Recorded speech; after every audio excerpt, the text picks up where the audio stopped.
of their adventures. Yeah, I think the world of Josh. I really do. Yeah, he's wonderful. All right, I hear that we can go ahead and get started. Well, hi everyone. Good afternoon. I'm Shauna Medell, Storyraise's VP of Creative Studio, and I want to welcome you to this edition of Storyraise Boost, a fast-track virtual learning series that'll go through the end of the year. For those who don't know, Storyraise is a solution for organizations to create personalized digital reports and videos. With a digital report, you can increase engagement with your donors and ultimately raise more funds. If you want to see a sample digital report made just for you can go ahead and click the link in the chat to automatically create one. Today, we'll be chatting about donor thank you techniques that drive retention for higher education. Now, advancement professionals know that thanking donors matters a lot, but donor expectations have evolved, of course. Today's donors want to feel seen, they want to feel appreciated, and connected to the impact of their giving. A generic thank you letter may check a box, but meaningful stewardship is what builds lasting relationships and inspires continued support. The challenge, of course, is scale. Advancement teams are being asked to create more personalized donor experiences with limited time, resources, and staff. That's where data and technology can make a big difference. To help us explore what's working today, we have two outstanding leaders in the field, Akil Nambiar from Almabase and Joe Smith from East Tennessee State University. They're here to share their insights and give us some advice. Akil, Joe, ready to start? Yes, thank you. All right. Before we Yeah. get into it, let's start off with some short introductions just so people can get to know you, hear a little bit about what you do and where you're based. Joe, I'll kick it over to you to start us off. Thanks, Shayna. I'm Joe Smith, and I'm from East Tennessee State University. We are a university of about 15,000 in the Upper East Tennessee area. Large school, large health sciences school, medical school, pharmacy school. I've worked in higher ed for approaching 30 years. A lot of my work was in the public relations, communications, marketing field.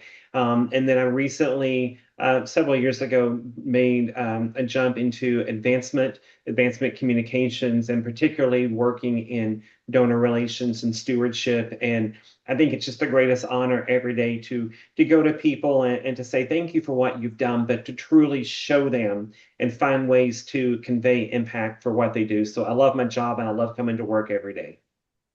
It's beautiful. Thank you, Joe. Akil, turn over to you.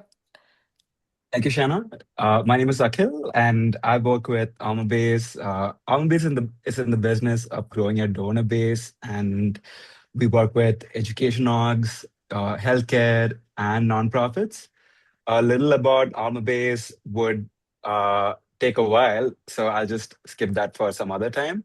But my goal today would be to share examples that I've seen our customers do right, especially when it comes to thank you notes, when it comes to great donor stewardship strategies, and also some stats that hopefully motivate those who watch. So yeah, thank you so much, Shanna. Thank you so much, Joe.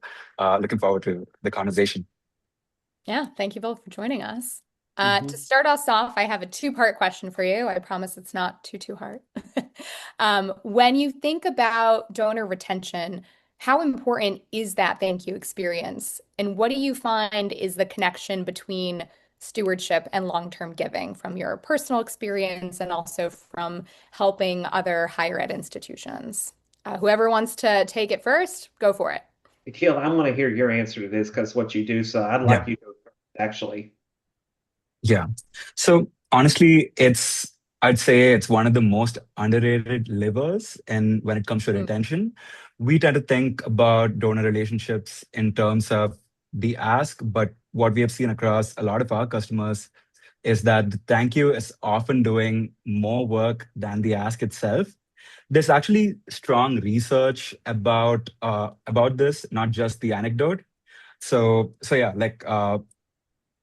when it comes to a good example of one of our customers that does this right, it's Minnesota State University, the Moorhead campus.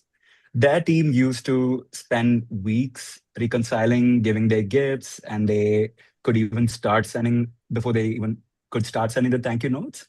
By the time a donor heard back, the moment had already passed for them. So I think attention span is already one of the scarce resources right now. And once once you try to speeden up the process, they built an automated workflow that triggered a personalized video thank you the second a gift came in. This single change had driven uh, an increase in 40,000 in the repeat gifts that came after the first gift. So there wasn't anything more that was added. It was just the fact that thank you happened on time right after someone decided to make that contribution. So it wasn't a new campaign. It wasn't a bigger ask. It was just thank you while it still meant something for them. So yeah. Mm, I great think point. from thank you. One of the things I learned early on was, we spend a lot of time in fundraising, cultivating the gift and building with a relationship. And it's important, and there's a great strategy there. There's just as much of an important strategy in what happens after the gift is made, and it begins with thank you. And so I think it is the expectations that donor have is number one, that the thank you is authentic, that it happens timely, but it's the first two words of a long-term strategy to work with the donor, and it looks very differently. We start by saying thank you, or we write a note or send a text, but we demonstrate thank you by showing impact, by showing accountability, by holding our words true to we accepted your gift, and we promised to do these things with your gift. And part of our way of showing you thank you is that we are accountable for how we did that, and we're true to our word. So, for long-term relationships and for long-term giving and a long-term giving history, if you don't start off with the thank you, and if you don't value the thank you, I'm going to call it the thank you journey. Um, you don't need to worry about long-term giving. You don't need to worry about short-term giving. I think it kind of stops there unless you do it right from the beginning. Yeah, it's a great way to think about it. And, it's not just nice to say thank you. It's accountability, right? You received their gift and now you're going to do something with it and you're going to use that money responsibly. And here's how. And Akil, to your point too, the thank you needs to come in a timely manner, right? You don't want to hear from Yeah. the higher ed institution that you gave to 5 months down the line, right? Yeah. You're going so fast in 2026, you already forgot about that. So you want to meet the Yeah. moment and make sure that you're staying top of mind for them. Really solid Yeah. answers, both of you. Thank you. And To it add to it that, yeah, please. so sorry, Shana. The stats say that a personal thank you within the 48 hours were four times more likely to give again. Like when you Mm, send a thank you note within the 48 hours of the gift, that increases the likelihood of the person donating again up to four times. So yeah, uh, it's just tested and tried, and it's likely going to work for you again if you're able to keep that turnaround time short. definitely. People remember that. They Yeah. remember the small Yeah. things. Yeah. And this is a good segue into our next question about, a donor thank you strategy or maybe a stewardship initiative that worked particularly well. So if you could reference some of your firsthand experience, I know Akil, you already talked about Minnesota. I'm sure you have many, many, many other Yeah. examples from working with Almabase. Why don't you go ahead and kick us off with this question? Because I know you have quite a few examples on hand. Yeah. So RIT is one of our like most favorite customers, and Adam Platzer, who was the AVP for advancement at RIT, had his team cultivate and close one of the largest gifts in RIT history. So while the previous example was more about like smaller gifts that make a large amount. This was just one alum that donated about 50 million. And you would think that it's an alum that's been in the system for a really long time, but this was not uh, uh, a typical story. This was an entrepreneurial alum, a young alum who was not that academic while in college, but had that entrepreneurial energy from the starting.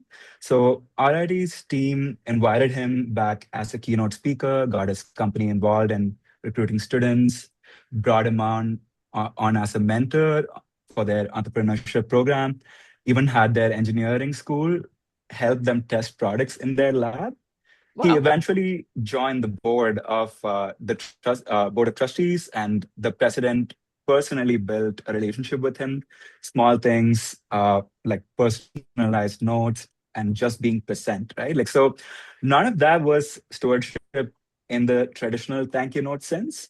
It was stewardship in the sense of we see you, we value you, and regardless of whether you give or not, we are there with you, right? And when we asked Adam what made it work, he said something that's stuck with me.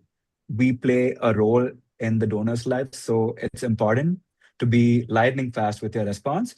So that's a major gift officer working at a completely different scale than an automated thank you email, landing on the exact same core idea that is speed and attentiveness builds trust.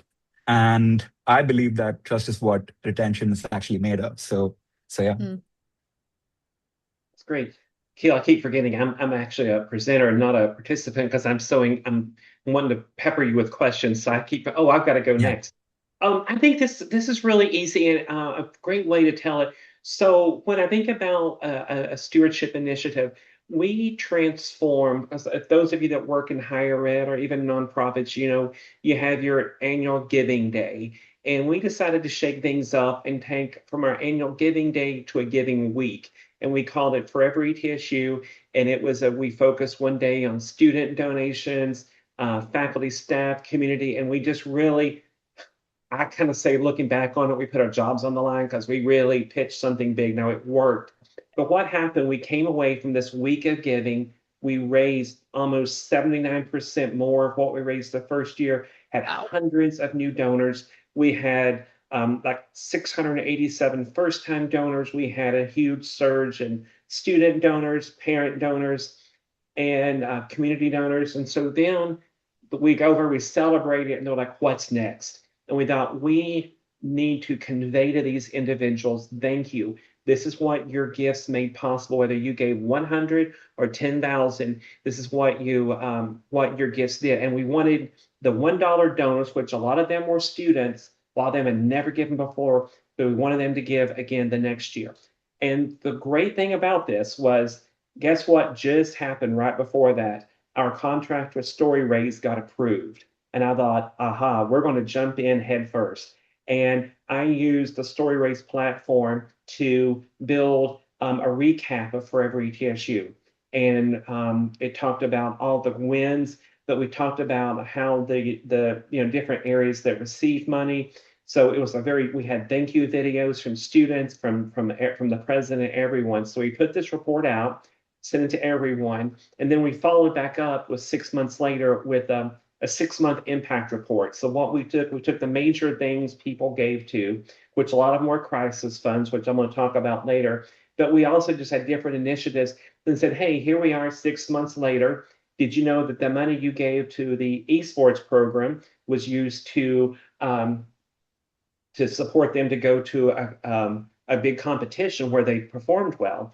And so we really didn't worry about who the big donors were, but just what were the stories. And so we used Storyraise to put that out there. So then this past year we had Forever ETSU again. We had a huge number of those donors give again. Maybe they gave a little bit more, maybe they gave the same, but they came back. And so what I've realized from that was looking at something massive where you've got over 800 and some, you've got all these donors coming in, but how to use something to really make them feel like, you know what, that $20 I gave, they acted like it was 20,000 and they sent me a video. And so to me, it was just one of the great successes for every TSU was how we stewarded those gifts. Great. Great. And I'm excited to have you walk us through that report a little bit later. Yeah. It's a stunner. You all did a great job laying it out and Mhm. really capturing the highlights. I know we've talked a little bit about thanking people once they give a gift, right? That immediate thank you. You want to make sure that you know that or they know that you're appreciative of the gift and you received it and you're looking forward to the next step and using those dollars. Now, in addition to that thank you gift, we know that it's important for higher ed institutions to continue to keep saying thank you throughout the year, right? One thank you isn't enough. You got to keep following up over the next 12 months. What are some effective ways that you all have done that, Keel, for your the clients that you serve at Almabase and Yeah. Joe at East Tennessee State University? So how do you keep saying thank you throughout the year without it feeling like it's too much or it's stale or it's not frequent enough? We kind of have as much as we can, have a plan for what are the Mhm. cadences going to be. So, for example, we try to really quickly get the gift acknowledgement. Here's your tax receipt, thank you. And then depending, there may be a follow up from our vice president and CEO of the foundation. One thing that we have found from our donors, and this is what a lot of you know this, is people who give to something like if they give to the tennis program at ETSU, they want to hear from the tennis coach that they got the gift. So we make sure that different people in the cycle say thank you. We follow up later and say, hey, just wanted you to know we awarded your scholarship. Here's a brief bio on the student, and they wrote a thank you note. We make sure that they get little touch points like, hey, um, as one of our valued donors, important donors, we're sharing with you this impact report we did. They get an update from the president. So we say thank you, but a lot of times we say thank you by making them feel like involved. Like all of our nursing donors, we invite them to the pinning ceremony. So they feel the love and they feel the outreach throughout the year. It requires planning. You need to remember these folks are there. And even though we may not be asking for a while, just to let them feel the love and let them feel they're truly part of the donor family. And from my POV, I think the touch points that we spoke about early on was a thank you, but beyond that, making them believe that they are part of the whole uh, journey and making them a stakeholder. I think the reports, Shana and Joe, the ones that we talked about just now, I've seen some of the Storyraise reports, and I see it really highlight the impact of a gift and also the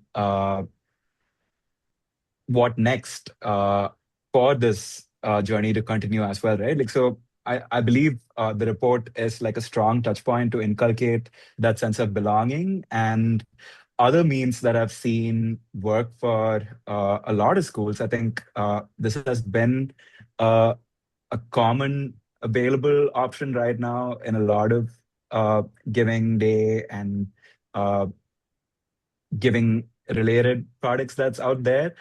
It's the whole existence of a leaderboard or of like funds that are close to the alum's heart. And I think making sure that you're able to use challenges and class-wise leaderboards or leaderboards based on like where they are. All of these really help us um, motivate the donors and like keep them invested in the part of the journey that they're initially signed up for.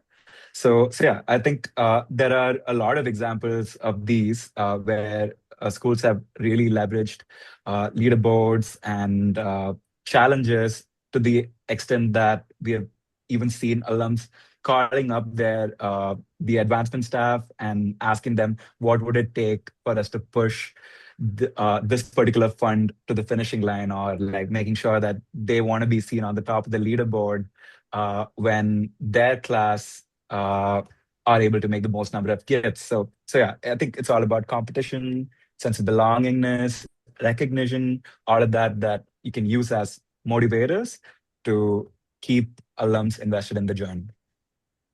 Great. Thank you both. And to wrap us up, Joe, I want to give you some airtime to show us this wonderful report that you mentioned a little bit earlier for Yes. ETSU. I'm going to go ahead and pull it up and give the floor to you. You can walk us through some highlights, as well as some of the success stories that came out of this report. So feel Yes. free to take it away. Well, like everyone here, food insecurity doesn't discriminate and doesn't matter where you are, what organization, but especially in higher ed, you have students that are struggling with hunger. And it is a problem. It's a problem we don't want anyone to face, but one of the many, many unfortunate consequences of students sometimes will quit going to school to get funds. So Bucky's Food Pantry, Bucky's our school mascot, is a food pantry we have on campus. and it is also it's been around for a number of years.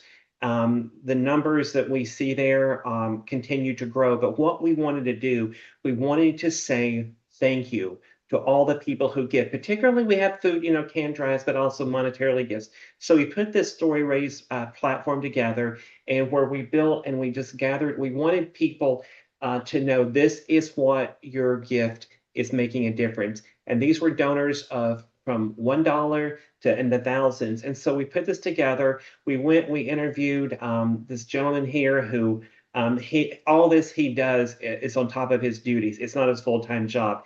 We went to the food pantry, we got video, and we put this report together. And if you kind of scroll down a little bit, that's one of the great things about StoryRaise. You can capture the stories with video. And so we put some information together about about Bucky's Food Pantry, what its goal is. It has a lot of community partners, as you see right there, who donate food. So this is a way to say thank you to them. We heard from those companies. And again, we just put things that, just kind of put our story in there. Going and interviewing the staff at the pantry was really compelling. I will tell you one thing, though, and it was kind of a kick in the gut because we had to be very careful not to get